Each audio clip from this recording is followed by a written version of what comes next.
Good evening from Paris. My name is Isabel Rock, and I'm the head of research and scientific coordination at the Arab Center for Research and Policy Studies. I warmly welcome you to this unprecedented joint webinar organized by the Arab Center Washington and our center in Paris on the very critical topic, 1 year into the war on Gaza, how have EU and US foreign policies evolved? This is the first time that both of our centers have come together to host such an event. The decision to collaborate on this webinar stems from the gravity of the current political climate, both in Europe and the United States. The severity of the situation, particularly in the Middle East, has underscored the need for us to combine our perspectives in order to break free from conventional narratives. Now more than ever, as the geopolitical landscape undergoes significant shifts, it is crucial to engage in a more nuanced and multifaceted analysis. Over the past year, the ongoing conflict in Gaza has not only reshaped the region, but has also posed challenges for international actors, compelling them to reconsider and in some cases redefine their foreign policies. The European Union and the United States, while often aligned, have faced distinct domestic and international pressures, leading to both subtle and profound changes in their diplomatic approaches to the Gaza war. Today, we will explore how these foreign policy dynamics have evolved, the impact they have had on the ground, and the role they play in shaping the future of peace and security in the Middle East. We are honored to have a distinguished panel of experts with us who will provide deep insights into these pressing issues. We encourage you to engage actively, share your thoughts, ask questions, and contribute to what we hope will be a thought-provoking and enriching conversation. With that, I will now turn over to our moderator, Khalil Jashan, who will introduce our panel speakers and guide us through today's discussion. I thank you for joining us today, and I hope you will find this webinar both insightful and valuable. Thank you, Isabel, for your introduction of the subject matter. And on behalf of Arab Center Washington, D.C., I'd like to also welcome everybody and welcome this opportunity, the first of its kind, as Isabel said, a webinar in partnership with our colleagues at CAREP in Paris. Let me begin, first of all, by talking about the format, which is slightly different than you might have been accustomed to. Today, most of the program is going to be in the format of a conversation. So there will be no necessarily individual presentations, but what we'll have is 3 clusters of questions that I will address to each one of our distinguished speakers, participants. And then we will use the balance of our time, I would say about 30 minutes at the end of the program for Q&A to receive your questions. And you can use the Q&A button at the bottom of your page, if you will, anytime during the program to send your questions. And feel free to mention your name. If you are addressing your question to a particular participant, please indicate that and be brief so we can entertain as many of them as possible. Let me go ahead now, before we start the conversation, introduce our distinguished speakers. I will do it alphabetically. The first is Karim Emil Bitar, who's Professor of International Relations and former director of the Institute of Political Science at Saint Joseph University of Beirut. Welcome, Karim, and thank you for joining us today. Next is Diana Bhutto, a Palestinian-Canadian lawyer, media commentator, political activist. Diana is a former spokesperson for the PLO and legal advisor to the Palestinian delegation during peace negotiations in the 1990s. Chaz Freeman, Ambassador Freeman, is a veteran of the U.S. Foreign Service, served in various capacities in the Departments of State and Defense, including Assistant Secretary of Defense, and also served in the region as well as other regions around the world, but in the region as ambassador to the Kingdom of Saudi Arabia. He is former president of a think tank here in Washington, Middle East Policy Council, in the DC area. Layla Shahid. Layla is a prominent Palestinian diplomat, She represented Palestine as ambassador in Ireland, the Netherlands, and France. From 2006 to 2014, she was General Delegate of Palestine, Ambassador of Palestine to the European Union, also Belgium and Luxembourg. Again, my name is Khalid Jahshan, and I'm Executive Director of Arab Center, Washington. Welcome to all of you. Let's go ahead and engage in the art of conversation. And let me begin with the first question addressed to Diana. Before we delve into the comparison, if you will, US and EU foreign policies toward the raging war on Gaza and on Lebanon these days, could you tell us a little bit about what this war is all about? Is it a new conflict in the Middle East, or is it a continuation of the 76-year-old Arab-Israeli conflict? And did history, as some try to imply, begin on October 7, 23, or do we have really a prelude to the events we are witnessing before our eyes today?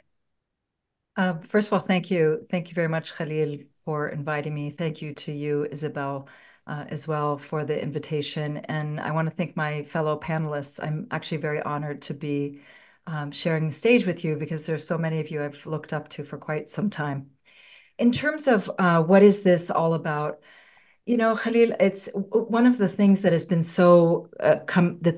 become so apparent in the 1 year, as we mark 1 year, is the level of dehumanization of Palestinians.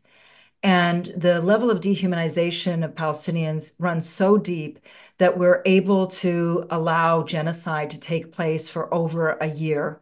And we're able to, the world is able to gloss over the genocide that's been taking place over the course of the past year. At the same time, Palestinians have been told time and again that everything that Israel did up till October the 7th was no justification for October the 7th. And at the same time, the world is telling Palestinians that because of October 7th, everything that has been done since to Palestinians has been justified by October the 7th. So the reason I'm mentioning this dehumanization is because this isn't new, obviously. The origins go back to Zionism and the idea of the takeover of Palestine by the Zionist forces. The only way that Zionism and that Zionists were able to take over and ethnically cleanse Palestine through the years of 1947 through 1949 was through this very deep dehumanization of Palestinians. The only way that you can look around and say, yes, this is going to be my land, or yes, I'm even going to live in your house, and yes, I'm even going to sleep in your bed and use your kitchen utensils, and so on, is if you genuinely believe that Palestinians don't exist and that they don't have any rights. And so what we've been seeing over the course of the past year is just the ways in which this dehumanization has taken shape, to the point where we've seen mangled body after mangled body after mangled body of Palestinian children. We've seen hospitals attacked, schools attacked, shelters attacked. We've seen starvation. All of these things happening before our very eyes. It's the only televised genocide of our time. And yet it hasn't actually changed any policy. Quite the opposite. We're now seeing that it's digging in deeper, that Israel's now talking about changing the Middle East. They're talking about leadership and regime change. And so when you ask the issue of, did history begin on October the 7th? Obviously it did not, but the Zionists would have you believe that it did. Thank you, Diana. Let me move on to Ambassador Freeman. Ambassador Freeman, as a veteran of the U.S. Foreign Service, I would like to ask you if you could help us with a basic question. What on earth is the U.S. doing in Gaza? Why are we involved in this conflict? And what's our objective? I mean, you know, where is the national interest of this country involved in this raging war? And have these objectives that we set for ourselves in Gaza, have they changed? Let's say, when you look back a year, are these the same objectives we have on October 10, 2023, the same objectives we have today in 24? I think there's a huge rift in the United States between the establishment, which is continuing the policies that it has followed for a long, long time without change, despite the horrors that Diana Buttu correctly referred to. What has happened is contrary to every U.S. interest that I defended during my time as a professional diplomat. This conflict and the management of it by the United States and Europe has trashed international law and respect for the institutions that are meant to administer it. It has destroyed any pretense of Western moral authority in the world at large. It has confirmed, I think, the end of the 500-year period of European domination of the world, Euro-Atlantic domination, or the 225 years of European imperialism in the Middle East. This is over. And basically, I don't think it's accurate, Diana, to say that the world has glossed over what has happened. The West has glossed over what has happened. The global majority is thoroughly turned off by this, sees Israel as diabolical in its approach to achieving a land without people in Palestine, the original vision of Zionism. And meanwhile, the United States clearly no longer has any clout in the Middle East. We have no influence. Every time we have provided advice, assuming it was sincere, which is possibly not true, to the government of Israel, it has basically treated our advice with contempt. And I cannot imagine any human being more humiliated than President Biden over the past year in that regard. The U.S. has been shown to be weak. It has been shown to be allied with genocide, and it has shown to be supportive of the latest Israeli outrage, which is the invasion of Lebanon. So basically, we end up, to go to the basic question of this webinar, we end up with the United States revealed as the reliable instrument of Israeli foreign policy and the pursuit of Israeli interests at the expense of its own. And how you can explain that, Khalil, you know better than I, because you have done a lot of domestic American politics, and I've tried very hard to stay away from them. This is a projection of American domestic politics into the international sphere. It is not a rational foreign policy, or it has no strategy. So as a professional diplomat, I find it greatly wanting. It's very interesting, Ambassador Freeman, that this is exactly the same warning we have received from our first president, George Washington, in his farewell address, as to not to fall in this trap of being either in love or in a hateful relationship with a foreign entity that is apt to distract us from our national interest. And ironically, he was speaking of the French. Exactly. When he denounced the idea of a passionate attachment as the basis for policy. Yes. But he was right in principle, even if he might have been wrong about France ultimately. The wrong identity, but the principle stands. Karim, let me move to you. In terms of this event in Gaza 12 months ago, that seemed to be geographically limited initially. And now we look at it from an international perspective. It seems to have morphed into an international event, threatening world security and stability, expanding from this initial front in Gaza to becoming, somebody described it on the news today, as a seven-front conflict, and of course, including, in addition to Gaza, the West Bank and now Lebanon. So it has become a regional and international confrontation, at least on 5 to 7 fronts. It depends, I guess, on the writer. How did that happen? Microphone, please. Thank you, Khalil, for having me. I would also like to say that I'm really happy to be sharing this panel with distinguished figures, particularly my old friend Layla Shahid. I realize every single day how difficult when it's in tragic circumstances to speak with Western media. And I remember that 20, 30 years ago, Layla Shahid was perhaps the only Arab voice that could reach the Western audience with a passionate, principled discourse without ever compromising, and yet forcefully and humanely. So thank you, Layla. You were a trailblazer. Diana, I think in the past few years has also been following this path and addressing Western audiences. This is fundamental. I'm also happy to be sharing the panel with Ambassador Freeman, who is one of the very few diplomats who is still read by international relations scholars and by students up to this day. Your articles about the beginning of the Iraq War, the global war on terror, and its tragic counterproductive consequences are still widely read. And thank you for your courage.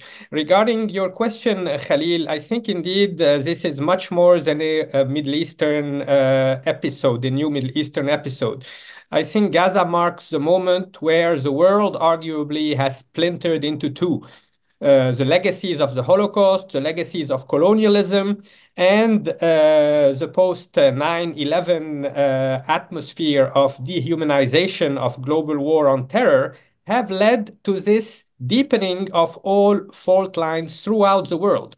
So the main lesson of the past 12 months was basically the persistence of the Palestinian question. Many people felt that they could forget about it, that they could move on, they could proceed with the normalization with certain Arab Gulf countries, notwithstanding the rights and the claims of Palestinians. The persistence and also the centrality and the universality of the Palestinian question. It remains central. 20 years ago, they told us that they could start by overthrowing Saddam Hussein in Iraq, that it would lead to a domino effect, to democratization of the Middle East. And we realize today what a giant hoax that was. Bibi Netanyahu himself went to Washington, D.C., and he says, I guarantee you that it will have positive repercussions throughout the Middle East. Today, we realize that it has cost over 1 million civilian deaths.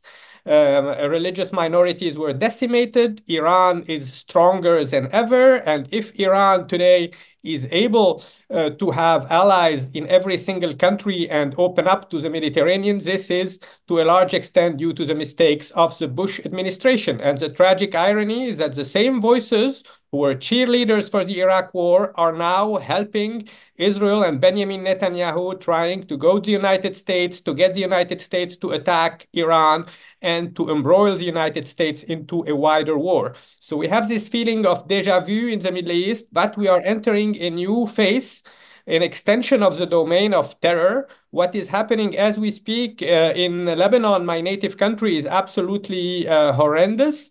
It is a continuation of what has been happening in Gaza. The Israelis initially called it the Dahiya doctrine. The idea was to level up an entire neighborhood.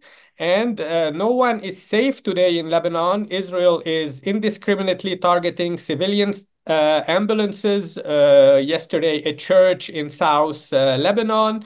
We have seen this in 2006 with the Qana massacre, in 1996 with the first Qana massacre. And what is particularly striking is the total irrelevance of this quote-unquote international community. And when it comes to the United States, it's not that the United States is powerless, it's that the United States is simply unwilling to use the enormous leverage that it has on Israel.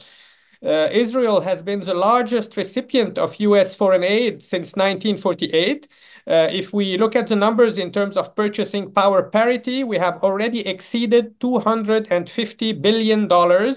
Mostly since the beginning of the 1970s, $250 billion of US aid. The United States has used its veto at the United Nations Security Council over 50 times to protect Israel. And even minor measures, they sanctioned a handful of settlers last year. But it is still possible when you live in the United States to make a donation, to build a settlement, on territory that is recognized by the United States itself as being occupied territory in international law. So even these simple measures like preventing donors from supporting new settlements has not been taken. So what is happening 20 years after all the lies that preceded the Iraq War is yet another time a complete collapse of Western credibility. And I think we're supposed to talk about also European foreign policy. In 2003, some European countries stood against the Iraq invasion. France took the lead with the famous Dominique de Villepin speech at the United Nations.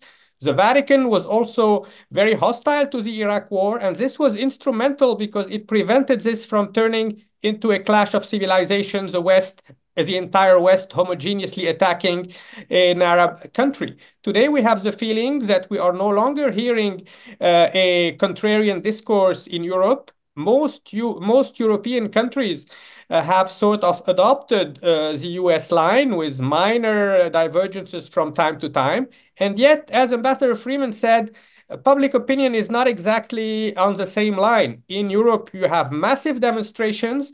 People in Ireland, in Scotland, are also very supportive of Palestine. And this shows that it's not a fight between the so-called collective West and the so-called global South. It is mostly, if you look at the fault lines, what is the major foundational traumas? For the Irish and the Scots, it's very often their confrontation with colonialism, with empire.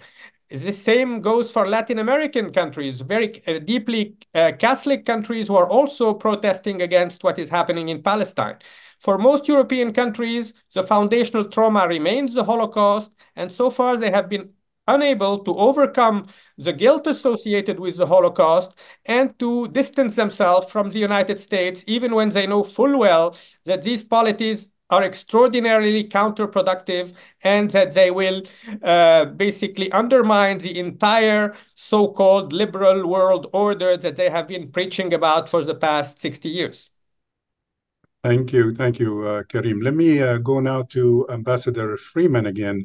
Chaz, you are the author of one of my favorite publications, America's Misadventures in the Middle East.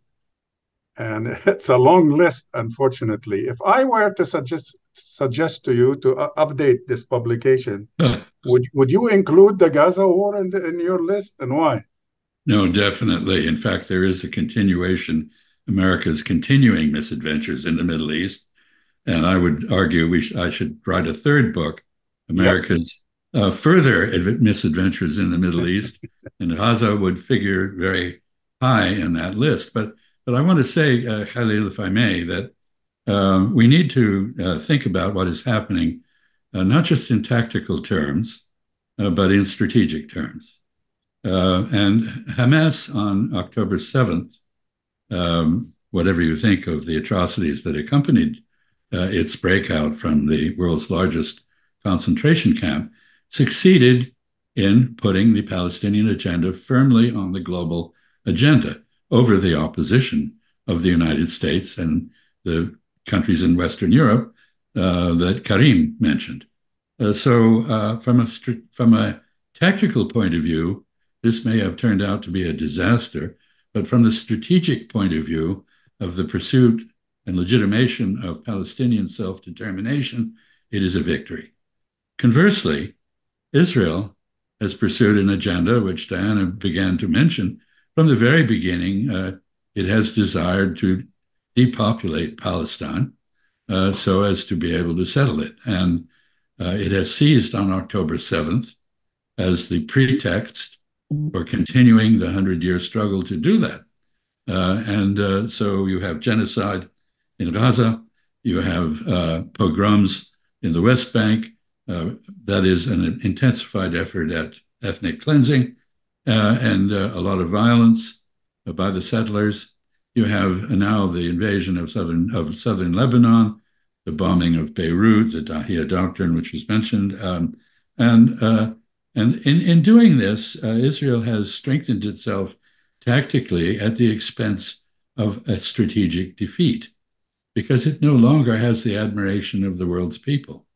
The excuse that was offered by the Holocaust that we are victims and therefore we should be immune from the consequences of our actions is gone. I don't think in the United States, which has been the most stalwart supporter of Israel over this entire period, as Karim mentioned, that Israel's support is sustainable. It is a generational thing now with young people very much of a different view than their elders. Anyway, I would say that the misadventures continue, and this is in part because the relationship between Israel and the United States resembles nothing so much as that between the Lone Ranger and Tonto, which, by the way, means stupid in Spanish. So we are the faithful follower of an uncontrolled and utterly degrading foreign policy by Israel, or domestic policy, I should say. So I'll end here. I will talk, if you want, Khalil, about a little bit about our domestic politics. Yeah, because I'll come back to you on that one, definitely. All right. Well, you're welcome great. to do so. Layla, as Karim reminded us, you represented the Palestinian cause, if you will, internationally for quite a few years as an experienced diplomat based mostly in Europe. This event we are talking about, October 7, has definitely had a lot of political and diplomatic fallout. And it seems to be kind of becoming a larger than life event. I don't know. The other day I ventured and said that to me it's reminiscent of 67, how 67 kind of changed the politics of the region. I have a feeling this small event is reaching that level and will in the future change a lot of things. Could you, as someone who has an experienced diplomat who has represented the Palestine issue for so long, can you tell us how October 7 has impacted Palestinian politics and the Palestinian cause? What's the future of Palestine after this?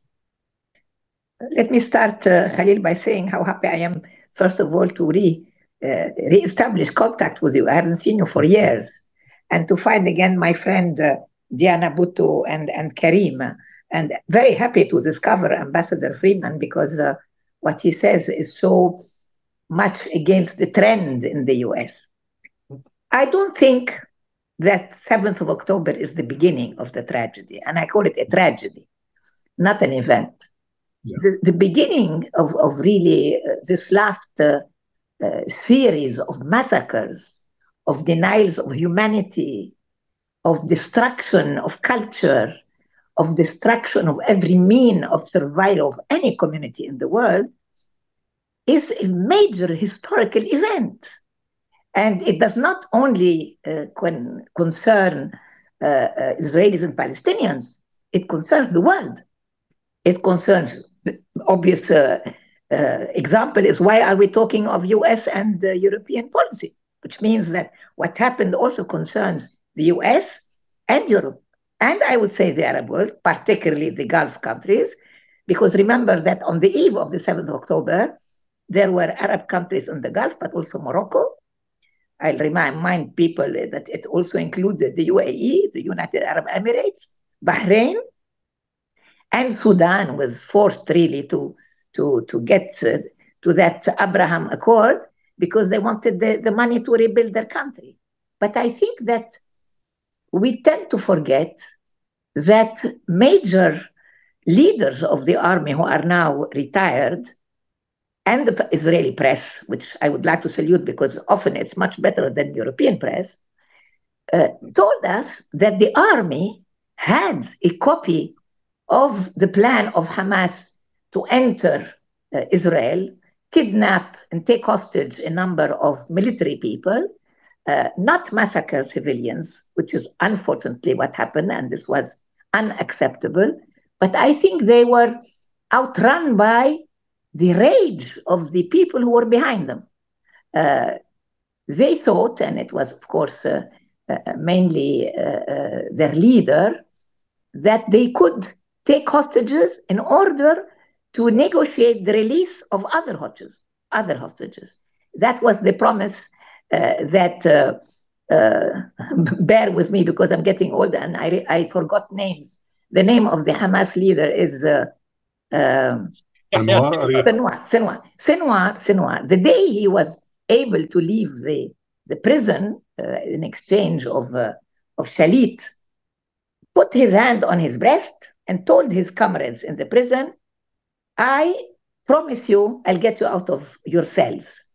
And I think that contrary to what people think, he decided and prepared and studied and found the people to do it because mainly he thought that he could negotiate the freedom of his comrades who stayed in prison. I would like to remind the people who look at us that they are between 8 and 10,000, who many of them have never passed in front of a judge or accused of any specific act.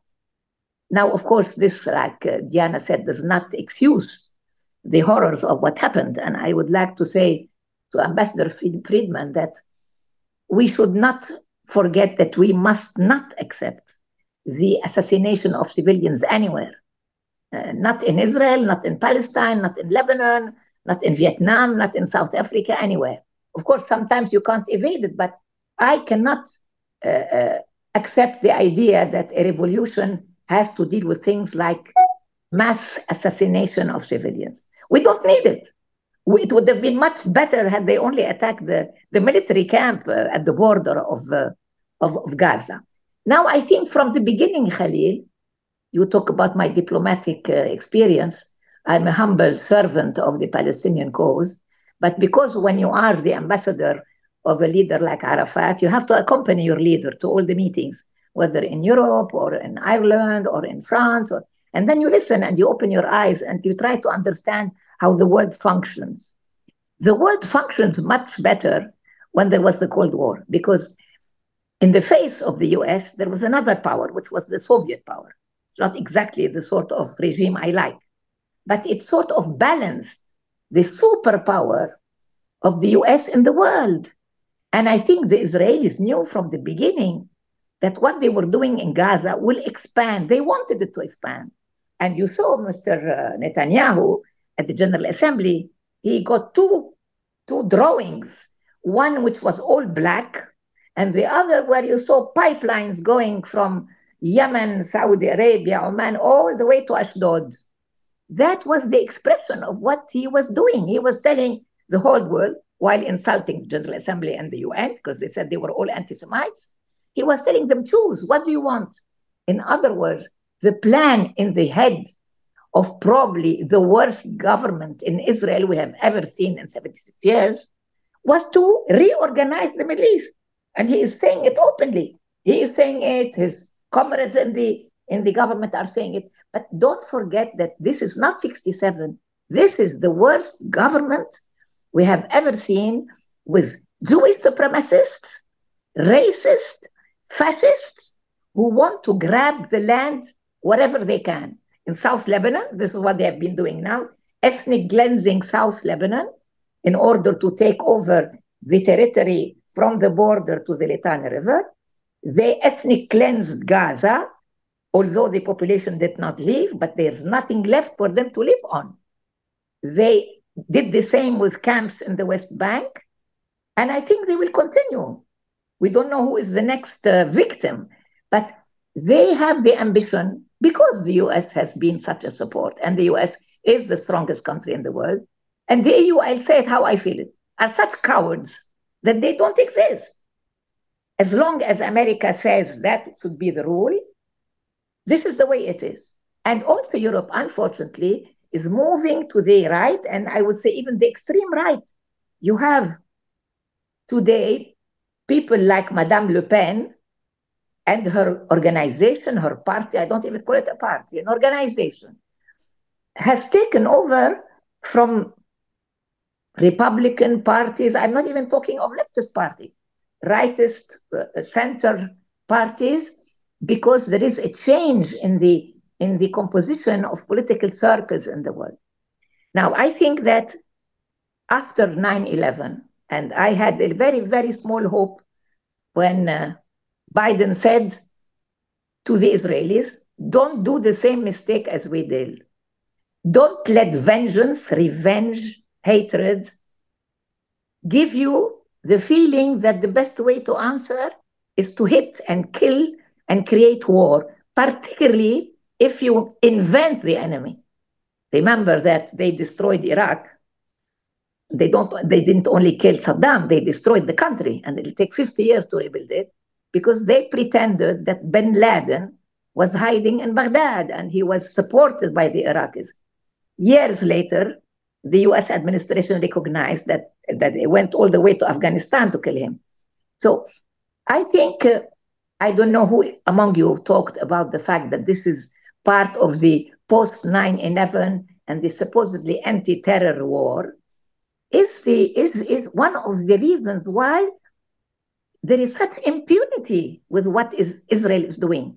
We have never seen this sort of massacre for the hundred years back, including in Israel, in Palestine, in the colonies, like Ambassador Friedman said, whether in Algeria or anywhere in South Africa, at this level of barbarian attitudes.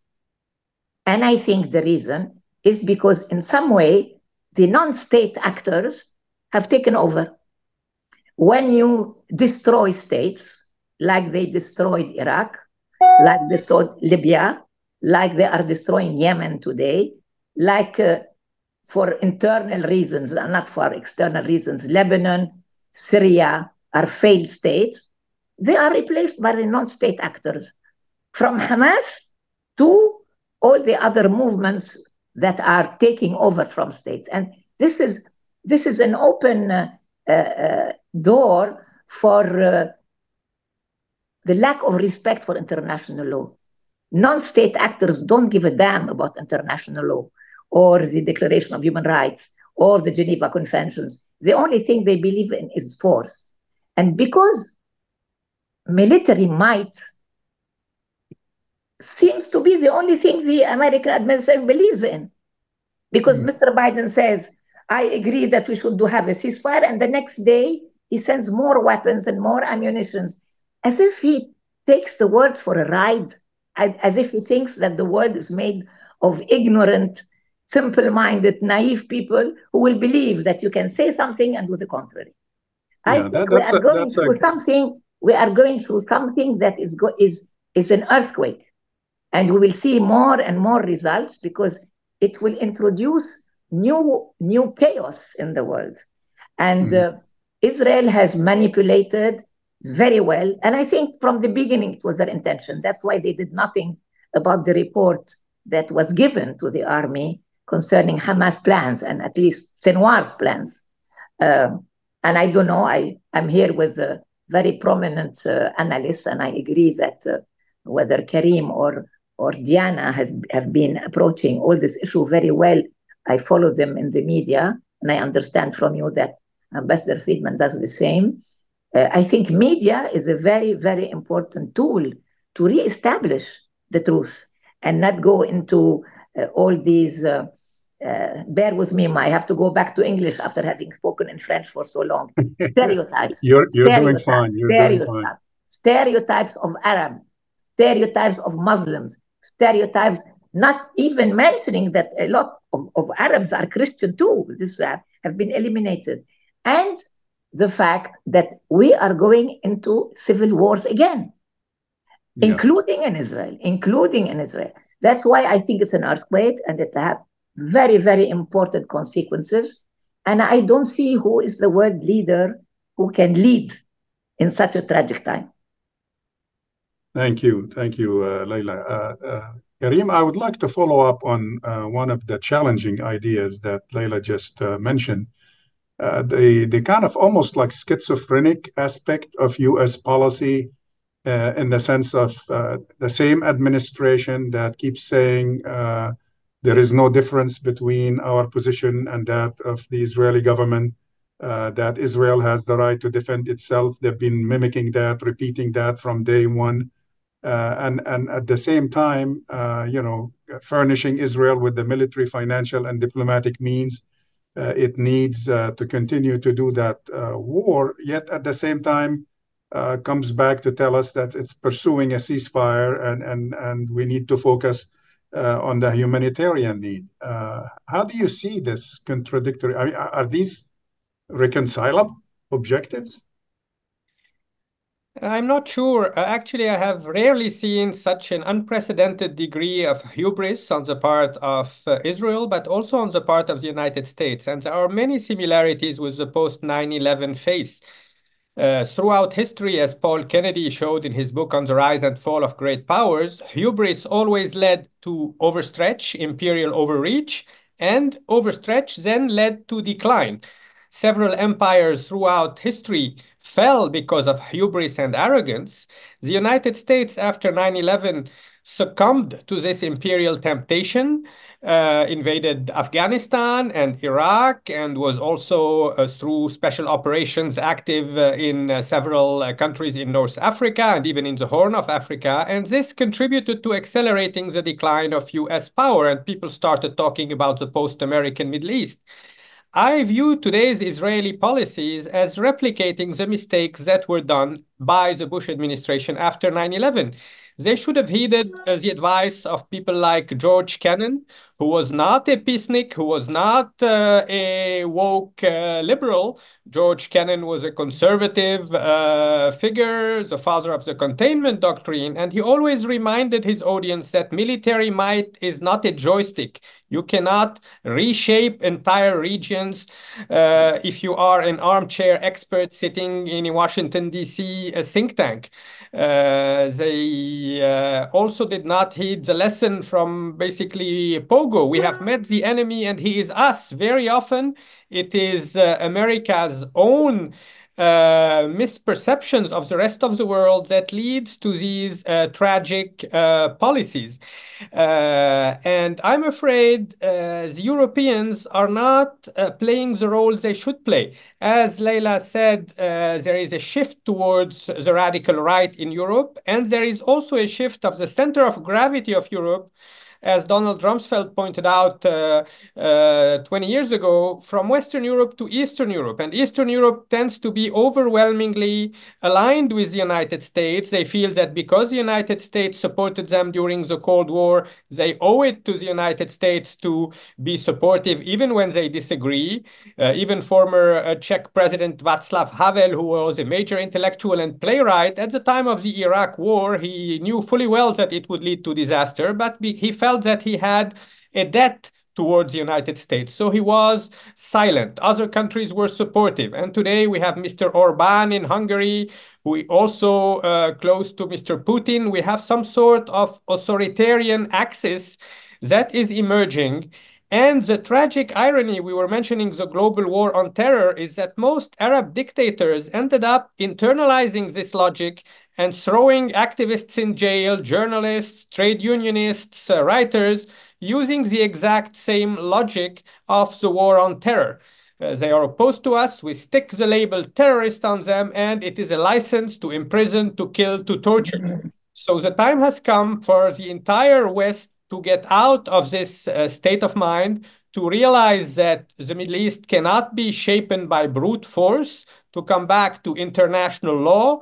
Dozens of UN resolutions have remained ink on paper, and this is the key aspect. If you look at the core strategic interests of the United States, if we think in terms of patterns of change and continuities, they have not changed much.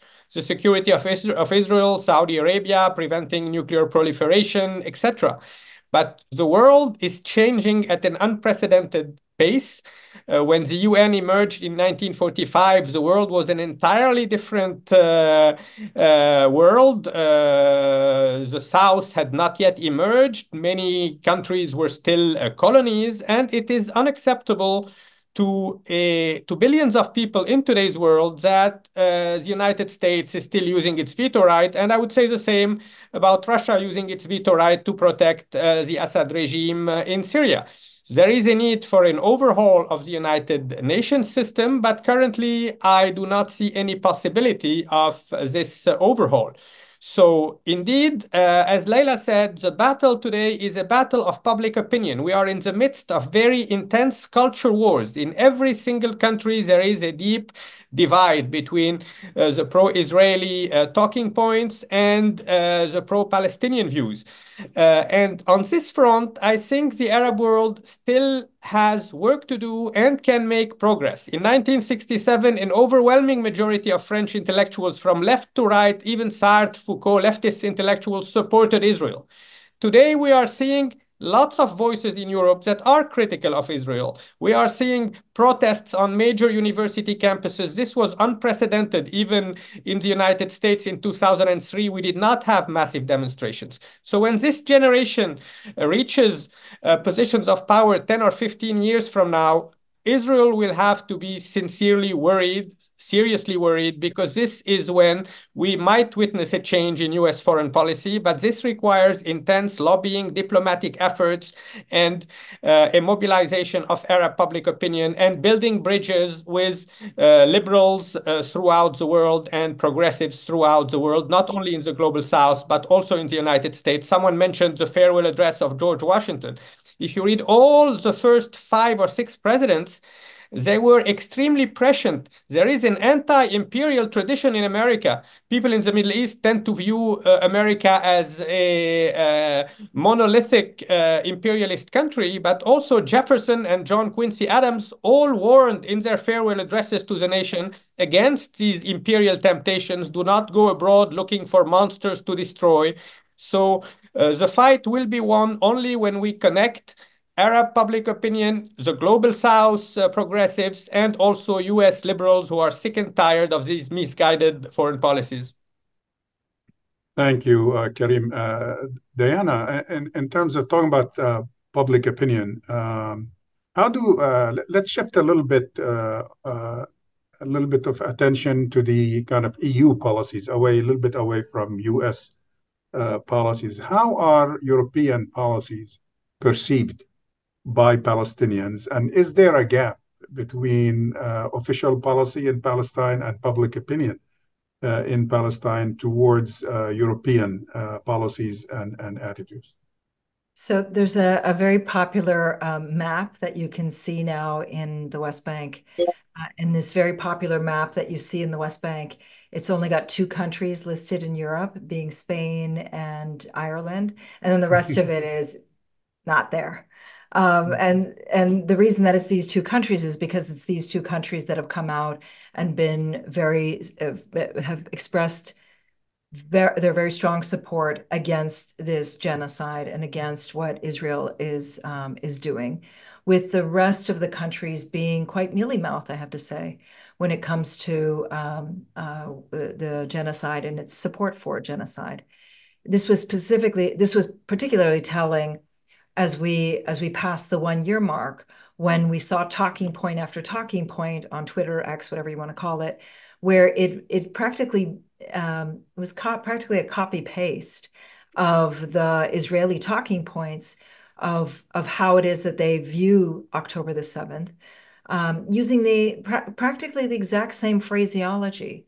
So, and it's important to keep in mind that for Palestinians, this isn't just the question of how how Europe has behaved now. It's also a question of how Europe has been behaving over the past few decades. Now, bear in mind the vast majority of the population is under the age of 30. So we're talking about 3 decades, which is also the 3 decades that I can speak best towards. And in those 3 decades, we haven't seen that there's been any significant change between what US foreign policy is and what the Europeans are. There are some differences, and I'm the first to recognize that. But on the whole, as somebody who, if you were just to look at the way in which these policies are enacted, they seem to be very much the same. And we feel this not just when it comes to the statements of support, but also onto the level of funding.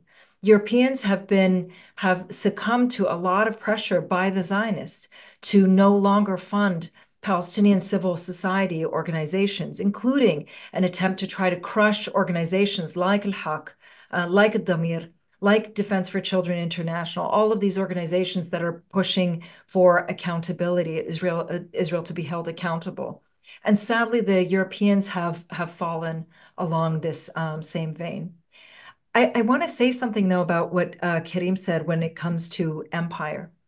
And I think that this is very important because as somebody who watches and consumes both the Western press as well as the local press in both languages, the face that is presented, the Israeli face that is presented to the West, is a very different face that is presented inwardly. And the face that's presented to the talking points that are given to the West are very different than the ones that are spoken inside. So the face that's presented to the West is that of the victim, the person who has been aggrieved. It's not only over and over recalling the Holocaust, but even the talking points were the largest number of deaths on any single day since the Holocaust. Inside, that is not, and so therefore the victim. Inside, the talking point is quite the opposite. We are the powerful. We are the strong. We are the aggressor. We are going to show them who's boss. We are going to humiliate them. And that's what accounts for all of these videos that you may or may not have been seeing, the TikTok videos, the Instagram videos, the people dancing as they're blowing up, the Israeli soldiers dancing as they're blowing up Palestinian homes, the Israeli soldiers going into Palestinian homes and wearing women's lingerie, the destruction of the universities. This is all very much an internal talking point. Similarly, as he was talking about the idea of empire, to the West, what they're saying, the outward message is that of self-defense, and it's needed, and we need to protect ourselves. And yet the internal message that is given to Israelis is it's time for regime change. And we have the ability to change all of these regimes. We, the Israelis, not numbering more than 10 million, have the ability to change the Iranian government, which represents 100 million Iranians. We, the Israelis, have the ability to change the Lebanese government. We, the Israelis, have the ability to change the Syrian government. We, the Israelis, also have the ability to take over southern Lebanon and build houses there. There are advertisements going out for the construction of houses in southern Lebanon. We, the Israelis, have the ability to build settlements in Gaza. They're actually doing boat tours for people so that they can see what has happened in Gaza for potential sites for settlements. So the dialogue that is given outward versus inward is so very different. And the only way that you can truly understand what Israel intends to do is to understand and listen to that internal dialogue, because that's the dialogue that they continue to pursue. And that's the one that they're pushing with the public here. Thank you, Diana. Leila, is there, I mean, in talking about European policy towards the war on Gaza or Palestine in general, is there a unified European policy, or are we talking about policies? You are totally right. And it doesn't concern only Palestine. The ununited position on international politics or foreign politics. You think they agree on Ukraine? They don't agree on anything, because from the onset, what they did was a very, very naive choice, is that it should be a unanimity vote. In other words, the 27, as England has left, have to agree, all of them, on the same position. Otherwise, it's not a decision. That's why ultimately the EU became an economic trade organization that does bilateral agreements, very often very generous ones. The Commission, there are three institutions: the Parliament, the Commission, and the Council of Ministers. The Parliament is the most democratic because it represents people who were elected by the population of the 27 countries, but it has no executive power whatsoever. The Commission are the technicians who go to the countries, who observe elections, who are really the ones probably who know best all these countries that have relations with the EU. And then there is the Council of Ministers, which is totally paralyzed by the fact that they are never unanimous about any decision, to start with European politics. So, of course, much less about Palestine.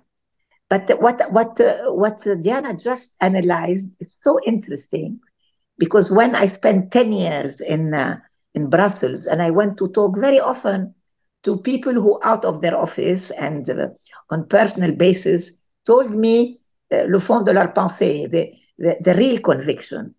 They said what she said is that you have to understand that we have a schizophrenic attitude towards Israel. For us, Israel is the country of the survival of the victims of the Holocaust. The Holocaust was done by Europeans, not by Arabs, nor Palestinians, nor Lebanese. So we don't really know how to tackle this issue of our hesitation to treat Israel like any other state when it violates international law, international humanitarian law, or the Geneva Conventions, or just values, normal human values. We don't dare tell them. That's why they found the best what you put on a field in order to get the birds away, anti-Semitism. The minute you open your mouth, you can be a president, a prime minister, a minister, a leader of opinion, an intellectual, you are accused of anti-Semitism. And don't underestimate how much it has effect on people. I have a friend who was a very great journalist in Paris. He accompanied elected members of the parliament in 2002. He interviewed most of them. He interviewed also many Israelis, including survivors of the Holocaust. When he came back, all the team of journalists called him anti-Semite. He lost 20 kilos. Edgar Morin is one of the most important philosophers of our time. He was accused of anti-Semitism because in an article on the front page of Le Monde, he dared say that Israel in this part of the world is like a tumor. He had to go to court. This man who's a Jew, who is a resistant from the occupation against Nazis, had a nervous breakdown. So I think that this is the only conflict in the world where the psychological, psychoanalytical, historical part of the identity is very difficult to deal with. That's why Diana just told you what a schizophrenic attitude there is between what they say in the West, we are the victims, we are the poor ones, we are the survivors of a terrible, which is true, terrible, probably the worst that ever happened in the world, the Holocaust. But inside, they want to show, on the contrary, like Karim said, hubris, self-confidence, brutality, that they are the strongest. They even give orders to the American administration and the American president. But this will not really give Israel a possibility of surviving in that area. Nobody dares say that. Even when they went 800,000, 700,000, 500,000 to protest, they went to protest about the juridical changes that Mr. Netanyahu wants to move forward because he doesn't want to be persecuted or prosecuted by the tribunal for all the corruption accusation he has. So there is some sort of this national unity need. Don't forget that Israel is only 76 years old. It's a new country. It's a young country. And the army has a state. Not the state has an army. My Israeli friends tell me, you don't understand. The army is the core. And because the army is the core, whenever it is at war, it unites people. It's peace that threatens Israel. It's not war that threatens Israel. Peace threatens because it becomes a normal country that has to live with its neighbors. That's why I said there will be civil war. Because more and more people, more and more Israeli citizens realize the minute the Israelis will change, the Europeans will change. Because their guilt feeling will have to adapt to the new situation in Israel. And I think Israel will change. There is no way, after all what happened, there is no way they can hide all the, what I would say, probably painful ideas that come to Israelis when they look, if they are allowed to look, because don't forget, they have erased the image of the Palestinian victims. No journalist has the right to go into Gaza. It's not a coincidence, because with ethnic cleansing, the most important tragedy of the Palestinians is their faces were erased. We are numbers. The hostages, their pictures are all over Israel. They are all over Paris, even on the municipality of Paris, while the faces of the Palestinian victims are never there.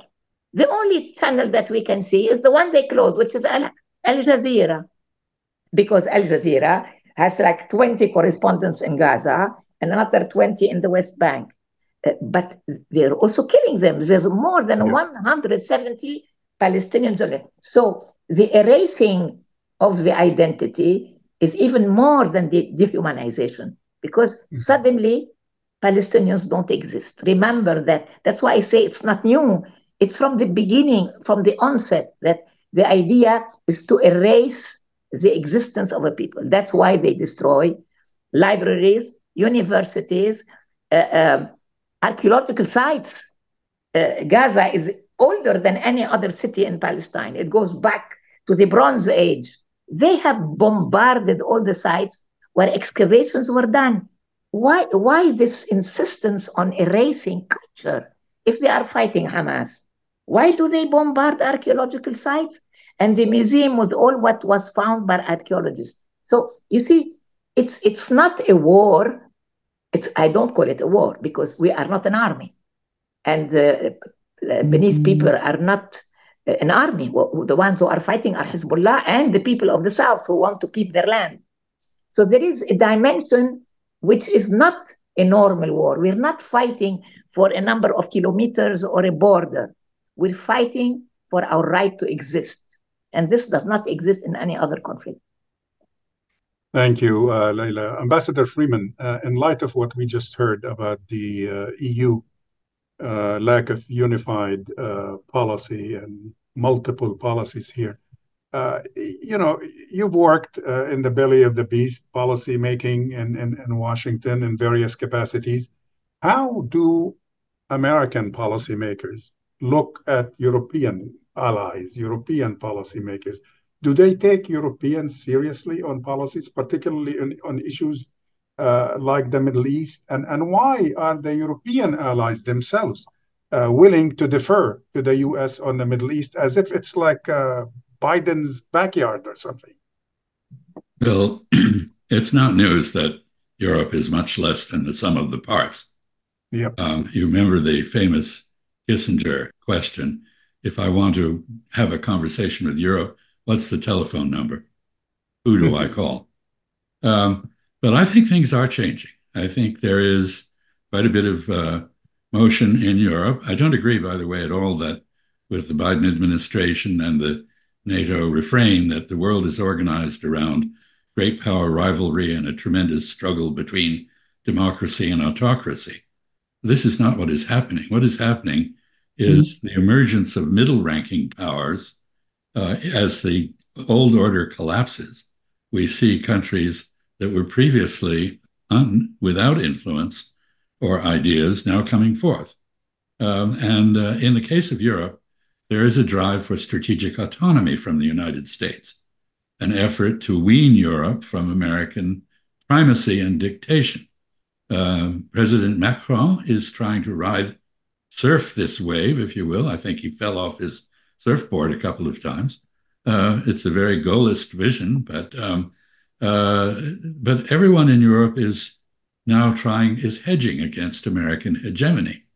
That's what increased defense budgets mean. That's what disagreements about Ukraine mean.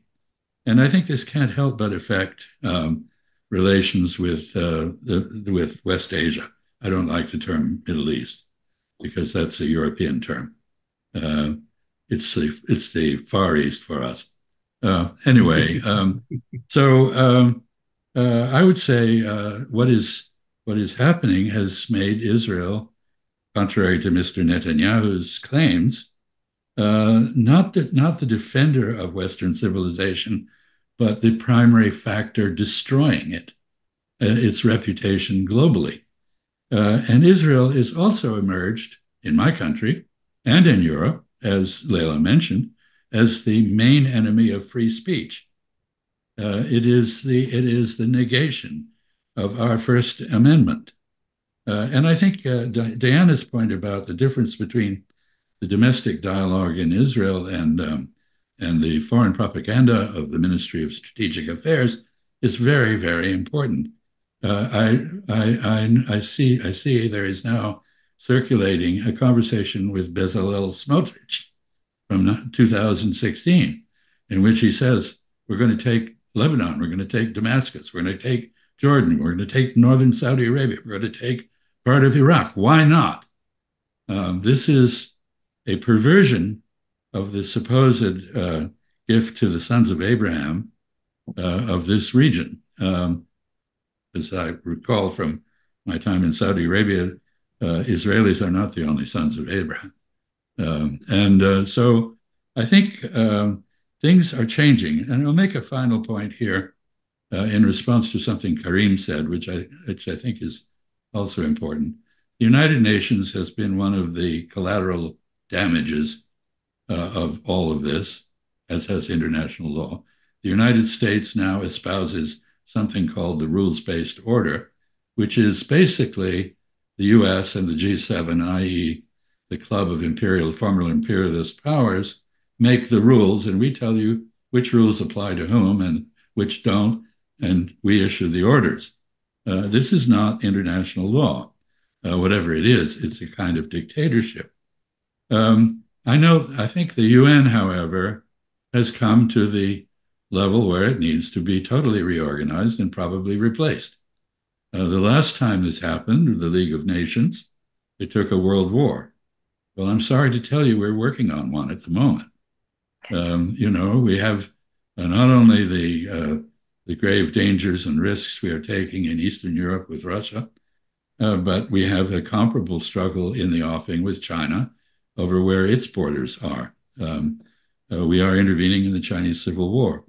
We are falling victim to Netanyahu's superb ability to manipulate us as to follow him into a broader war with Iran.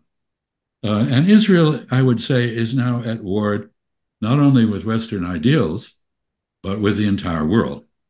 That is not a prescription for survival for the state of Israel. Leila mentioned 76 years. I believe that the Christian Crusader kingdoms lasted a little longer, but not that much longer. And Israel is a very sick society. All of those videos that Diana mentioned, which have been brilliantly assembled in an Al Jazeera compilation, show the sadism, the sociopathy, and the psychotic approach that Israel is taking to the world. And I think the barrier between what is said internally and what is propagandized externally is crumbling. And I don't think Israel can count on the perpetual support of Europe or the United States any more than the Christian Kingdom of Jerusalem was able to count forever on the support of the Crusaders. Thank you, Chaz. Karim, can we focus a few minutes on the current situation in Lebanon? I've noticed the past few days, media-wise in Lebanon and social media in particular, I don't know, I'm hearing stuff reminiscent of what we used to hear, you and I, in the pre-Civil War years in the mid-70s. What is this all about? Where is Lebanon heading in the heat of this battle? I'm really worried indeed. I think Lebanon is facing an existential threat. I usually use this word sparingly, but it's really existential. Even before the beginning of this new Israeli war on Lebanon, we were in the midst of state collapse. The Lebanese were still traumatized by the Beirut blast, by the financial collapse. We were already witnessing the rise of extremist rhetoric. People no longer believed in this Lebanese idea that we could live together in this part of the world as equals. We have to acknowledge that just like Israel and the United States often succumb to hubris, Hezbollah in the past 10 years also succumbed to hubris and overstretch. Hezbollah thought that it could simultaneously fight in Lebanon, fight in Syria alongside Bashar al-Assad, open a solidarity front with Gaza, support the Houthis in Yemen. And this overextension might have led also to Hezbollah's intelligence failures. The Financial Times revealed that Israel was able to penetrate Hezbollah intelligence when Hezbollah was present in Syria. On the Lebanese domestic arena, there is an intense polarization today. There is a threat for the Lebanon actually has never been genuinely sovereign. It has never been a sovereign country. It was sort of a buffer state ever since it emerged in the international order in 1840, and even after its independence in 1943. It was only during the 1960s we had a brief experience of state building, because Gamal Abdel Nasser and General de Gaulle both agreed to sort of dissociate Lebanon, and they entrusted General Fouad Shihab, who was a Lebanese president, a man of integrity, who built the few remaining institutions. Today, these institutions are crumbling. Lebanon is the ground where the proxy wars historically have been conducted.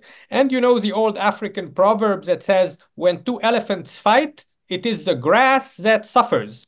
So the two elephants today are Iran and Israel. Iran and Israel are determined to go all the way. Apparently, the Israelis are keen on toppling the Iranian regime. This is a very serious possibility when Israel retaliates in the next few days. If the Iranians decide that they can no longer take humiliation and they start hitting back, the United States will have no choice but to support Israel once again.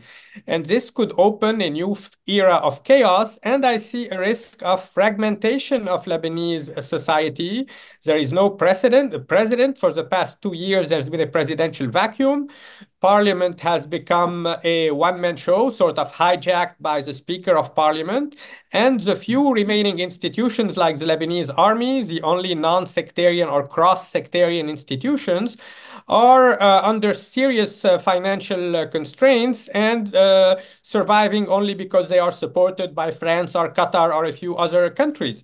So this is simply unsustainable. And I think after this war, there is a need also for a complete reboot of the Lebanese system to finally move away from sectarianism, to build institutions based on democratic citizenship. But we should not give up on the idea of Christians and Muslims living together in this part of the world. Lebanon has often been described as the counter model, as opposed to Israel, which is based on ethnic nationalism and religious exclusivism. Lebanon has been a system where people coexisted. It is a flawed system. The so-called consociational democracy is deeply flawed. Nonetheless, it became sort of a laboratory where people of all faiths could live together. If we manage to dissociate Lebanon from regional proxy wars and to build strong state institutions, Lebanon could remain one of the very few places in the Arab world where we could still have intellectual debates, that could host people from who have been fleeing oppressive regimes throughout the region, just like it was in the 1960s. But we are at a turning point. This is also a cliche. Lebanon is at the crossroads. Now it is true. What is tragic in our day and age is that all the old cliches that we would laugh at, dancing on a volcano, being on the edge of the precipice, being at the crossroads, all these cliches are unfortunately truer than ever today. Thank you, Karim. Ambassador Freeman, in response to that, the situation in Lebanon, I'm kind of intrigued by the reaction at the White House. And there seems to me, kind of in a subtle way, if you probably read the Wall Street Journal this morning, today, where a senior White House official, Amos Hochstein, mentioned to Arab officials that the weakening of Hezbollah and the situation that Karim just described in Lebanon, he described it as, quote unquote, an opportunity to potentially break a political impasse in Lebanon. Is that a wise policy shift on the part of the Biden administration to get dragged into the chaos of Lebanese politics, as Tariq Mitri, the former foreign minister, just mentioned in an interview yesterday? I don't think it's wise at all, but remember who Mr. Hochstein is. He is a veteran of the IDF. He is a dual national.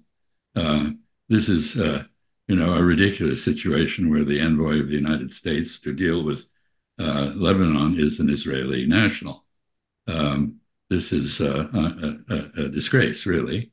And so whether he represents anything other than a hybrid version of Mr. Netanyahu's vision of establishing Israeli hegemony and turning Lebanon into a satellite state, or something beyond that, is unclear to me. In any event, I don't think the White House has evidenced any wisdom or understanding of the basic dynamics in the region at all for years. And I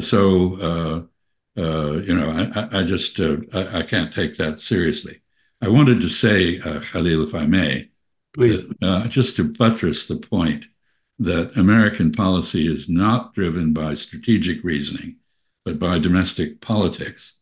I happen to know one of the machers, the great power brokers in the Jewish community, now dead, who was at a meeting with Lyndon Johnson in Long Island in 1964. Lyndon Johnson had inherited the presidency from John F. Kennedy, who was assassinated. He was very unsure of himself, correctly so. He was running against Barry Goldwater. Barry Goldwater had the ardent support of the American right. And at this meeting, there were about a dozen members of the very prominent, wealthy Jewish donor class. And Lyndon Johnson did an explicit deal. Everybody forgets that after Suez, the United States had an arms embargo on Israel. He agreed to lift that arms embargo in return for electoral support. That is the basic bargain that drives U.S. policy to this day. I think it is collapsing because the kids won't have it anymore. But it'll take time. As you said, it will take time. And of course, we don't have much time because we're watching a rampage by Israel through the region, which is enormously destructive, ugly as it can get, and nobody's doing anything. And I think somebody pointed out correctly that Mr. Biden has the technical ability to stop this war. I think, he could do that. If Israel were deprived of further weapons and munitions supplies, within 2 weeks, it would come to a halt. This is what General Brick in Israel has said, and he's correct. So why didn't we do that? Well, the answer is we're in an election campaign, and the basic bargain that I mentioned is still alive. So we need to kill that bargain, but it's going to take time, and it will have to include, I think, Diana, the breakdown of the difference between domestic Israeli dialogue in Hebrew and foreign policy propaganda in English and French.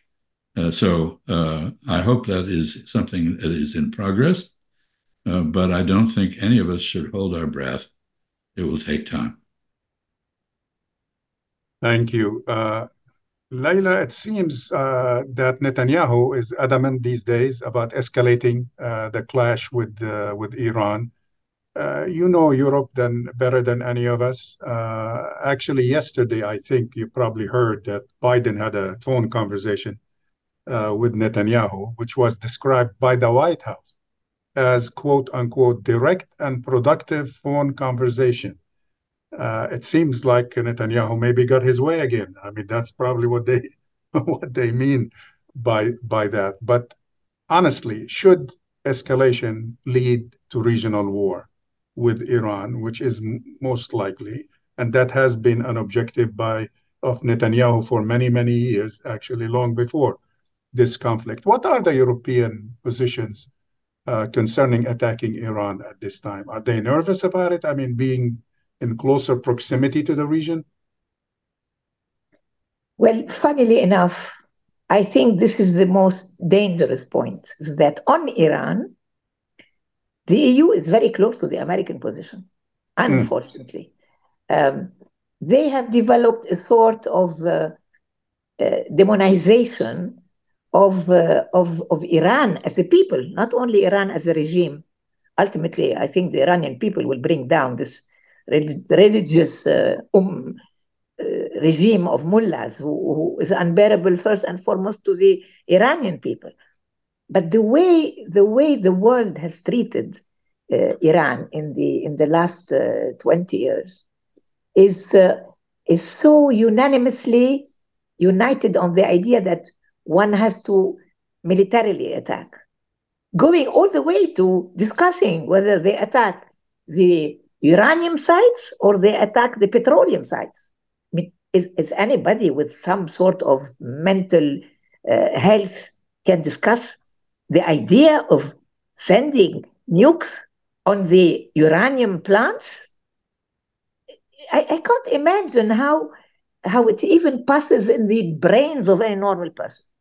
In Europe, I think, in the member states, put aside what Diana told you, Spain and Ireland and a few other countries like Belgium, who doubt the utility of hitting Iran, the rest of the EU countries, and Karim was very right, the Eastern European countries, what we call the New Europe, Jacques Chirac used to say, the Old Europe and the New Europe.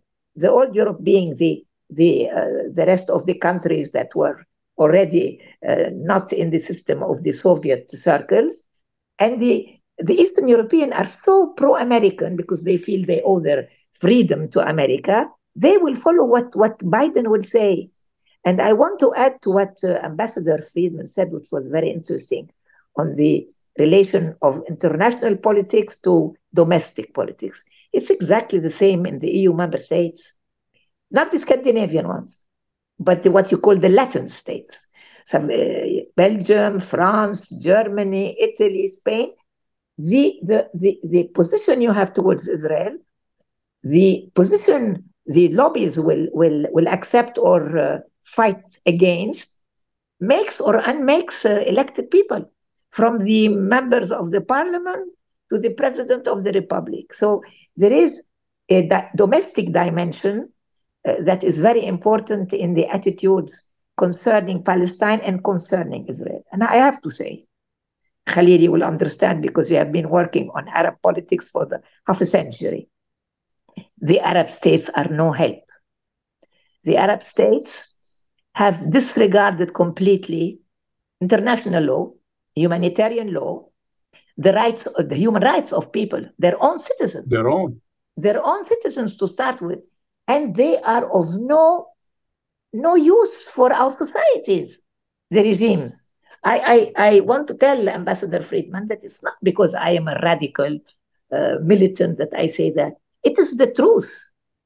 Look at what is happening in North Africa. Look at what's happening in the Gulf states. Look at the whole world is moving with civil societies towards democracy. Slowly, as Ambassador Friedman said, it'll take time. But we see the vitality of this society, including in Palestine. Young people are not at all desperate. They don't like the regime. Like I said about the other regimes, they think that President Abbas's regime is as useless as the Arab regime, but they have vitality. While in most of the Arab world, they're crushing the vitality of civil societies. So for all these reasons, I think that it must be a historical change because we all need it for different reasons. We Palestinians need it because we are paying with the Lebanese the biggest price, but I think all the other countries also, including Iran, where women have been at the forefront of fight for democracy, and they will win ultimately, but not because American support or Israeli bombardment of petroleum sites or uranium sites. And for all these reasons, I think we are already in the regional war. It's not coming, it's there. Mm-hmm. It's not yet totally military. In other words, like in Lebanon and in Palestine and in Gaza in particular, but also in the West Bank and even in Jerusalem. And now inside Israel, it has a military dimension, but in the political dimension, we are in a regional war.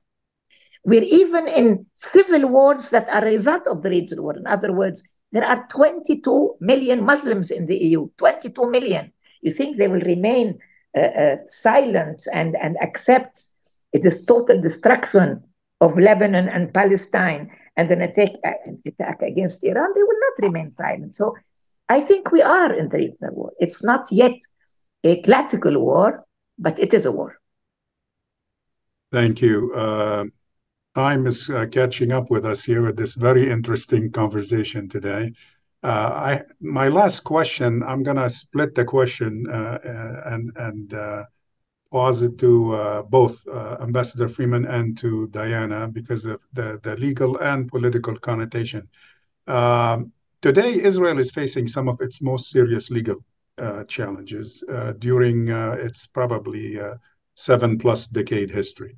The cases before I'm referring to the cases before the international courts, including some of the most severe allegations of violating international law. You guys referred to some of that during your answer, such as even genocide, crimes against humanity, war crimes.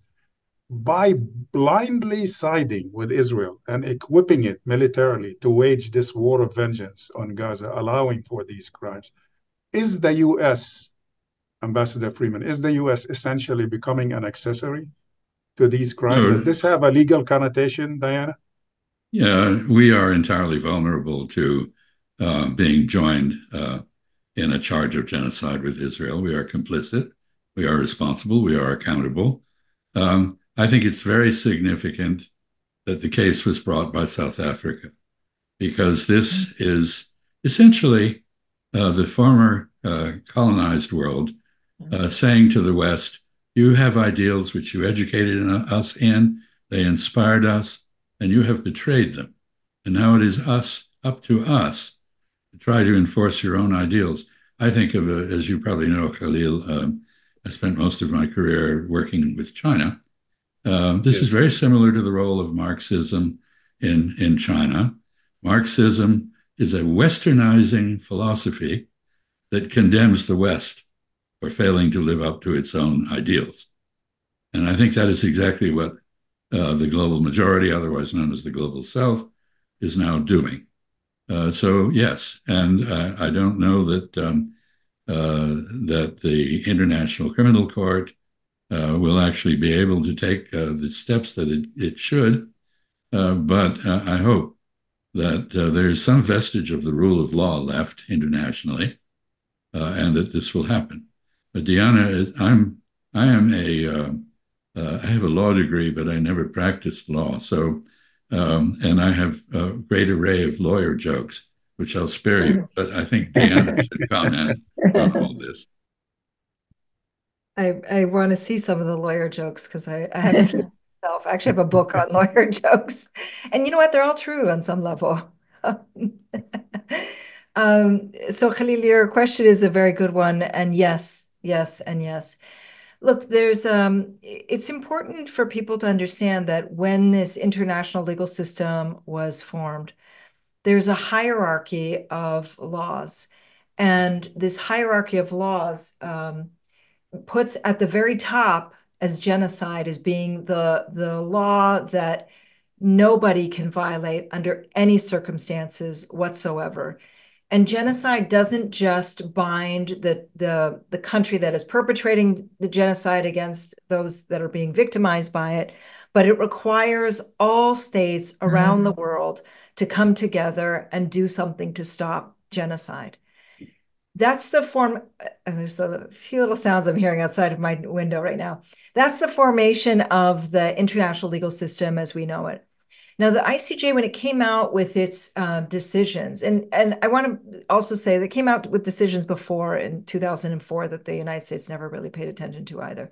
But on this particular case, the decisions that have come out since January of this year, all of them not only tie the hands of Israel and say to Israel what they must do, i.e. stop genocide, but it also obligates other countries as well. And it puts these countries on notice. When they say there's a plausible case for genocide, it's putting these countries on notice. The fact that we've seen more arms shipments since January come through to Israel than before, January being the first day of the first decision that came out, shows just how implicated the United States is. And so, yes, there are they are implicated in all of this. The bigger question is whether these institutions are going to continue to function or whether they're going to fall apart. Right now, you know, if you look back, the Karim Khan came out, I believe it was on May the 20th, and said that he was planning to seek arrest warrants for Gallant and for Netanyahu, and he should be going after other individuals as well. And yet here we are in October, today is October the 10th. There's still no arrest warrants. This is the longest period of time ever in the ICC's history that we haven't seen arrest warrants, even though they said that they were going to go for it. And so we're looking at a time now where, while we have these international institutions that are so vital and so important, at the same time, they're being undermined and they're being torn apart, you know, brick by brick. And that is the fear. That is my fear. It's the fear of others as well, that this system as we know it is collapsing, all because of one very crappy country that is founded on ethnic cleansing, on ethno-supremacy, and that continues to believe that it has the right to erase the native population, replace it with others, and that it has the right to go in and invade other countries as well. Thank you. As I promised, we would like to dedicate the balance of our time to questions from the audience. And we do have quite a few questions, and I'll be more than glad to read some of them and pass them on to our distinguished panelists here. And let me turn on the Q&A. All right, we do have about 14 questions, and what I would recommend is that to limit the answers a bit so that we can accommodate as many of them as possible. Diana, question for you from Ziad Bubakir. Do you think that the Oslo Accord was a mistake and basically was a recognition of the PLO by Israel at the expense of Palestinian independence? Yeah, of course. Oh, yes. And I've written about this extensively. Look at the Oslo Accords. It's important to understand that and Leila, you'll know this better. I wasn't around during that period of time. I only got involved much later in the year 2000 on. And so Leila can probably speak to this better. But from the time that I was involved onward, yes, of course it was a mistake. And it was a mistake from my perspective because it did everything from give Israel some level of legitimacy. It gave this idea of legitimacy to carving up Palestinian land. It gave legitimacy to the idea that our rights could be negotiated. It gave, with nothing really in exchange other than, and this part is important, other than that the Palestinians were able to come home. And that is important. It is important for Palestinians to be able to return. But other than that, there was really nothing in there that was of any substantial benefit to Palestinians. Quite the contrary. It led to this idea that somehow there's a bilateral relationship, that this issue can be solved bilaterally, that negotiations are the only way, that settlement construction is fine. I mean, you name it, Oslo paved the way for all of it. And so going back to, for example, the ICJ, the last decision that just came out in July of this year, there was something that was very interesting, which was, on the one hand, we had the court that came out and said, it doesn't matter that Oslo was signed. Oslo doesn't at all serve as a cover for what Palestinian rights are. And it's up to Israel to end its occupation, to withdraw its settlers, withdraw all of them, including all the settlements completely. And so that part was very important. But what was also important was that in the submissions that countries made for this case, country after country, and particularly Western Europe and the country I was born in, Canada, as well as the United States, all hid behind this myth of Oslo and said that they believe that the only way that that this issue should be addressed is through negotiations. So yes, absolutely, Oslo was a mistake. Yes, it very much paved the way for land theft, for carving up Palestinian land, for settlement activity. You name it. It did all of those things. Recognition of Israel with nothing in exchange. The why it was signed, again, was before my time. Thank you, Diana. This next question is from Abdul Wahab Al-Qassab. I'm going to address it to Karim and to Layla also. Abdul Wahab says that we Arabs have tried everything in confronting the Zionist project in Palestine and throughout the Near East, and we know the results thus far. But now, after 1 year of this massive killing taking place in Gaza and now in Lebanon, what do you guys think is the best course of action to be followed by Arabs to attain their aims at this point? Go ahead, Karim, if you want to start. And well, Abdul Wahab, I'm not absolutely sure that we have tried everything.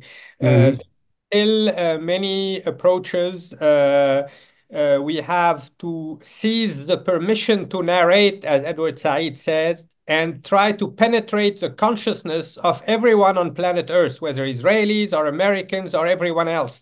The battle today is not only being fought on the ground in Gaza and in Lebanon, it is also being fought in the media, on Western university campuses throughout the world.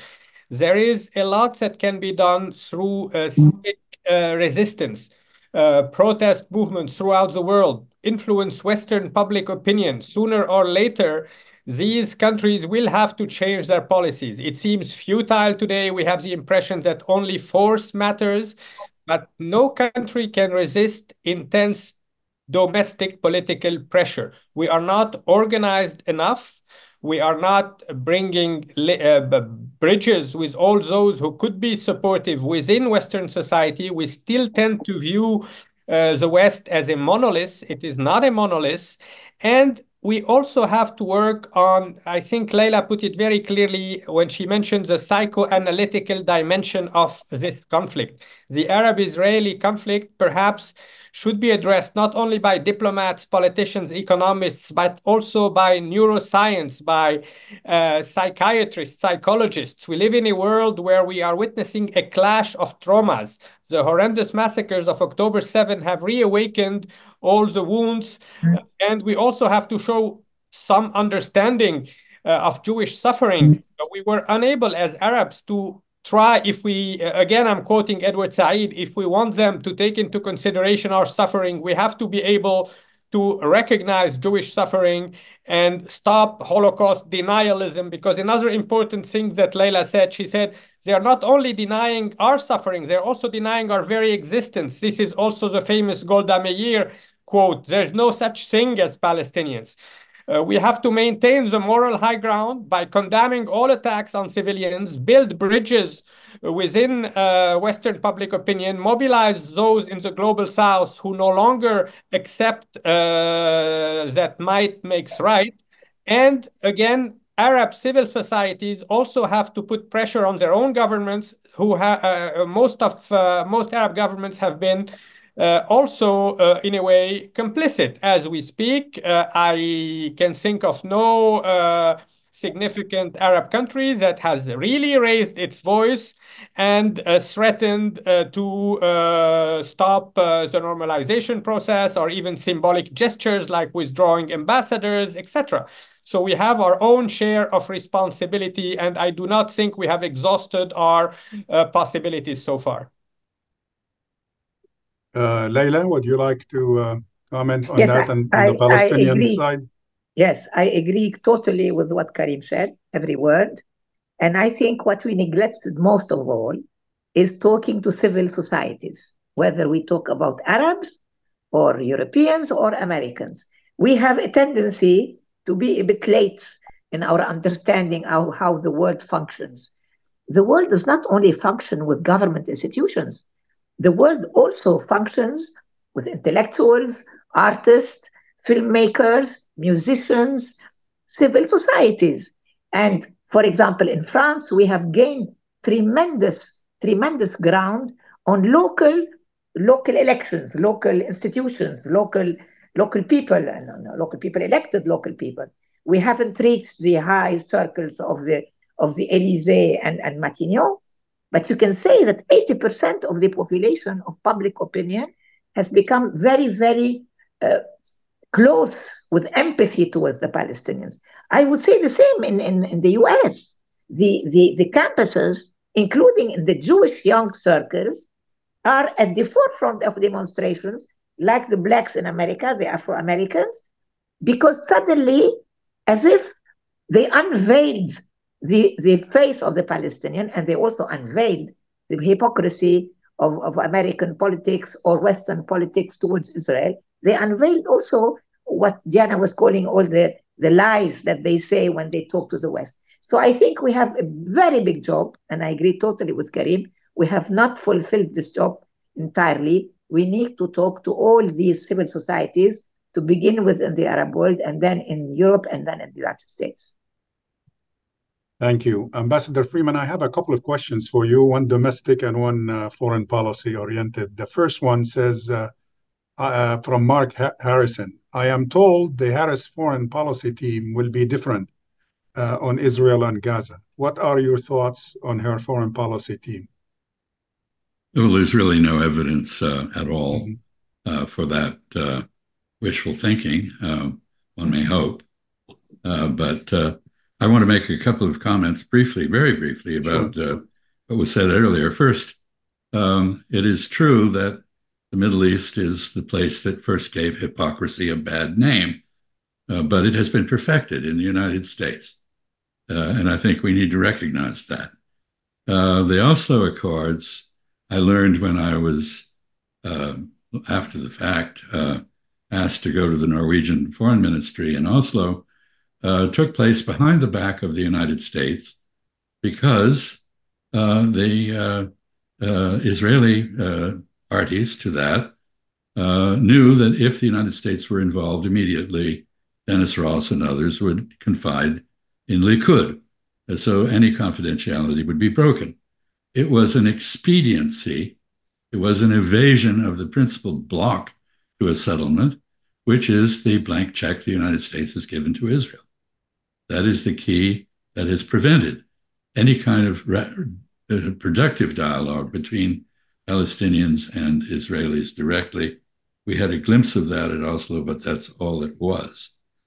Finally, I think with regard to the UN and the collapse of the international system, there is nothing to stop the world's countries, if they have a consensus on something, from having an ad hoc conference and enacting rules. And if the United Nations is paralyzed, then people need to look for workarounds. But I have to say, in terms of American politics, that it's Tweedledee and Tweedledum on most issues, and this is not an exception. Yeah. Thank you very much. A question from Zahi Khouri. Layla, maybe you can tackle this one. Considering that NATO exists, will Western Europe ever be liberated from the US and have their own foreign policy? I don't think NATO is the problem. NATO will remain because security is a very major element in US-European relations. They still talk about the fact that they owe to the Americans the liberation of Europe and the Marshall Plan.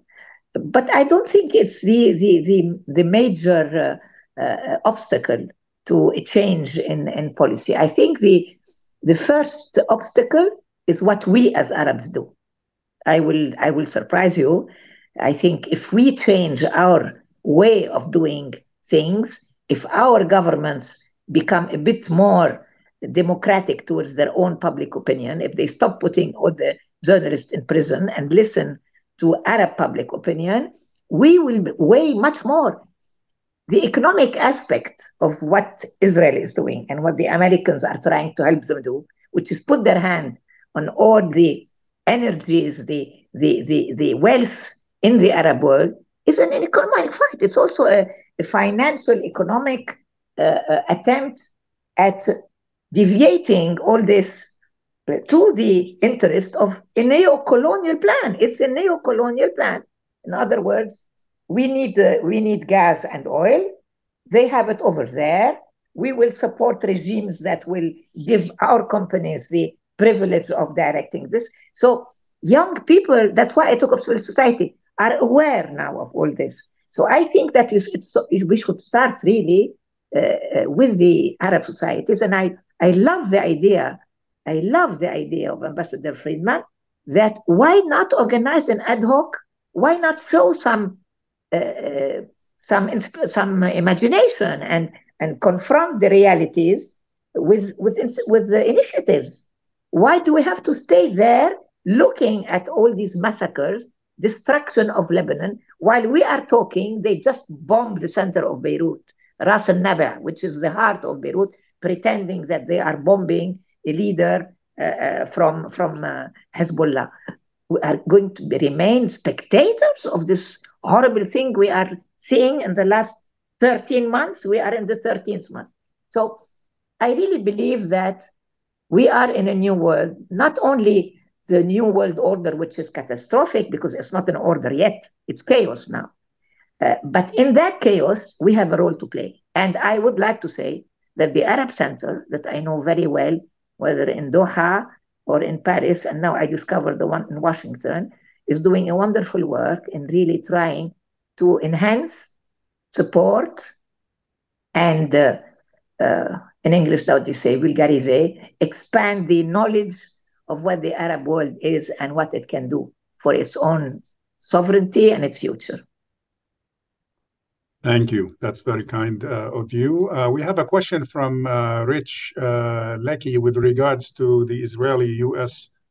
Bilateral relationship. Why does it seem like Israel has more influence in the U.S. than the U.S. has in Israel? Is it financial leverage? Is it domestic politics? Is it geographic location? I know, Chaz, you've touched on this a little bit. Would you like to expand a little bit on that? Diana, go ahead if you want to. It's part of a broader pattern. After the end of the Cold War, Americans judged that foreign policy was a discretionary rather than a necessary activity. You could take it or leave it. We were omnipotent, omniscient, and invulnerable. And even 9/11 didn't shake our belief in the essential triviality of foreign relations and foreign policy. So we began to apply to foreign policy the technique we had worked out politically at home, which is to take the interest group that is most interested, most intensely, and prepared to put up the most money in defense of its interests, put them in charge of making the policy and appointing the people to execute it. So the Black Caucus got Haiti, the Save the Whales movement got Norway and Japan. Everybody got China because it's a very complex place. And in West Asia, it went to the Zionist lobby. So who runs U.S. policy? It's Zionists who appoint themselves to positions. Who makes the policy? It is the Israel lobby, which you know is very complex. So this is part of a broader pattern. And I believe, Khalil, you'll correct me if I'm wrong, that roughly 70% of political donations to the Democratic Party come from members of the Zionist persuasion, Jews, plutocrats who gave a lot of money to that cause, and who put it first and foremost. One must take one's hat off to them for being so actively engaged in politics and being so effective in imposing their narrow view on the broader body politic. But the fact is that our politics are venal, corrupt, and open to this sort of influence on foreign policy now, because we don't believe foreign policy really counts for much. That's not important to us. Deanna, correct me. I will correct you just a little bit. It's 70 to 80%, right? A little more. Well, I feared that I was understating. You're being conservative a little. But you know, Look, I spent most of my career trying to avoid the Middle East because I knew it would complicate my life, and indeed it has. But as a result, I have worked in every region of the world. I have a degree in Latin American studies. I was the inventor of the Partnership for Peace for NATO, and a variety of other things. And I was in charge of Africa for 4 years for the United States, and I was Nixon's interpreter in '72 in Beijing, and opened the liaison office there, and so forth, and started out in India and used to speak Tamil. So I look at this, in a broader perspective. It's not as unique as you sometimes imagine. Unfortunately, it is a sad commentary on the infantile nature of American approaches to foreign policy. There's no strategy. There are attitudes. Yep. There are hopes. There are aspirations. Strategy requires you to think clearly in terms of your objectives, determine if they're feasible, and adopt and fit them to the resources available. We don't do any of that. Thank you. Diana, did you want to add something? Otherwise, I have a new question for you. Otherwise, there was a big wow in terms of the number. Look, I can speak to it from this angle. I'm not American, so I can't speak to it from that angle. There's been a long raging debate here among Israeli politicians about who calls the shots. Is it that Israel calls the shots, or does the United States call the shots? And in particular, since with the rise of this quite fascist right, the consensus is that we, being Israel, I'm not talking about me, but they'll say we, being Israel, are the ones who call the shots. The U.S. is going to be the payer, but not the player. And that's what they specifically say also about the European Union. So for them, it's been this long raging debate. And when Netanyahu, you could see this play itself out when Netanyahu went to Congress back in July, when he addressed Congress, where one of the things that was really very striking was he stood before Congress, in addition to the millions of rounds of applause and the 60 standing ovations or whatever it was. He said something. He said, you told me not to go into Rafah, and I went in despite that. And that was directly a message to a domestic Israeli audience saying, listen, I'm the one who's calling the shots. It's not the United States. The U.S. can keep funding us, and they will keep funding us. And he's also said in the past that he can control Congress, that it's not such a big deal. He can control America.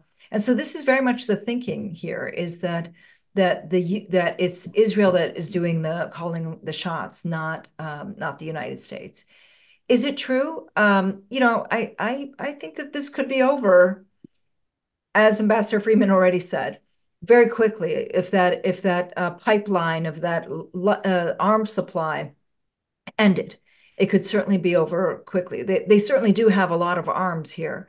But that it would certainly wind down to a halt. The problem is I don't think that this president wants to see this genocide end. He seems to be pretty happy about it. Well, I agree with you, Diana. It could be stopped, but the choice at the top here is not to do so. They are lacking. Basically in terms of moral or political courage to take a tough decision like that. Karim, I have a question again from Ziad, basically asking, is there any way at all, in terms of international relations, to make the international community a little bit more influential, to make Israel obey international law and the United Nations resolutions? Well, I tend to think that the so-called international community, quote unquote, is a bit like the Loch Ness Monster. Everyone speaks about it, no one has ever seen it. And the only actor that could put an end to this tragedy is the United States of America. So this is where the effort is supposed to be focused. And until this new American generation that is determined to break the status quo reaches positions of power, I'm quite pessimistic. I have taken a look at the foreign policy team of Kamala Harris. It is true that Philip Gordon is rather more knowledgeable than some of the current persons in charge of the Middle East, but I do not think we will witness a clean break. So I'm pretty pessimistic on the short term, but 10 or 15 years from now, Israel will basically have to face reality, and reality is that the situation has become on the ground. So there is such an imbrication between Arabs and Jews that the idea of establishing an apartheid system is doomed to fail. And sooner or later, Israel will have to move towards a post-Zionist system, towards democratic citizenship, because we live in an age where apartheid will no longer be accepted by an overwhelming majority of people on this planet. But again, it will take the United States using the leverage that it has.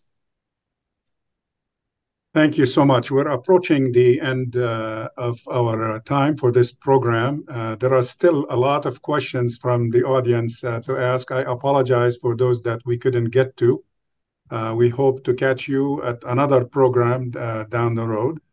My personal thanks and gratitude to Ambassador Freeman, to Layla Shahid, to Diana Butto, and to my friend Karim Bitar for their generosity and taking time off of their busy schedule to be with us today. Your contributions were very substantive and very engaging, and I'm sure our audience enjoyed this discussion with you guys. A special thank you to Isabel and to our colleagues at CAREP for willing to join us as co-sponsor of this. Thank you very much, and greetings to all in Paris. And again, to all of those who joined us today from all over the world, we're in touch, so you stay in touch too. Thank you. Bye-bye. Thank you to you, Khalil. Thank you. Pleasure. Thank you. Thanks for moderating.